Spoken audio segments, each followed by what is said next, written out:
Joe Biden institutes a government-wide system of racial discrimination that dwarfs Jim Crow, and nobody seems to notice. That happened yesterday, by the way. Did you know that? Probably not, because there was no press conference or signing ceremony, no media coverage.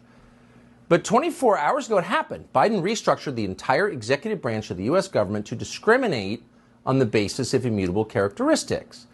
He made that announcement on the White House website, and it proclaims that within 30 days, every federal agency, all of them, from the Department of Justice to NASA to the Social Security Administration, all of them, all must, quote, ensure that they have a agency equity team within their respective agencies to coordinate the implementation of equity initiatives. And these Maoist equity teams will report to something called the Gender Policy Council and the White House, quote, environmental justice officer. Does the environmental justice officer carry a sidearm? We don't know, actually. We do know that running all of this, which is the largest racial tracking bureaucracy since the fall of Nazi Germany, will be former President Barack Obama, and he'll be doing that, as always, through his longtime lackey and cutout, Susan Rice. Rice's goal, the goal of the entire initiative, is to place the federal government, all of it, in opposition to a very specific slice of the American population, not a foreign population, our own population. Here's how it works. Every single person in the United States will qualify for one of Joe Biden's many protected categories, except straight white men.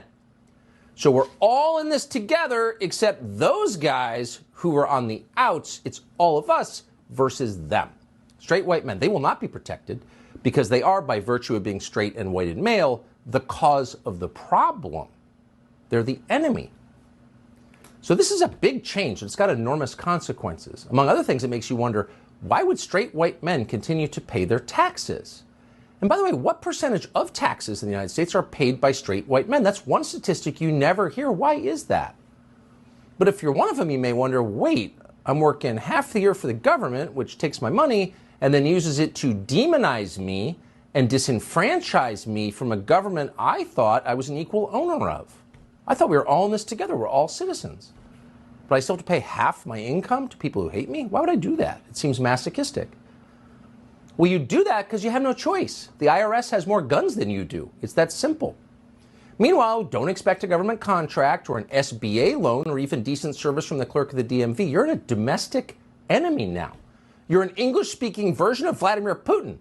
The equity agenda is your personal sanctions regime.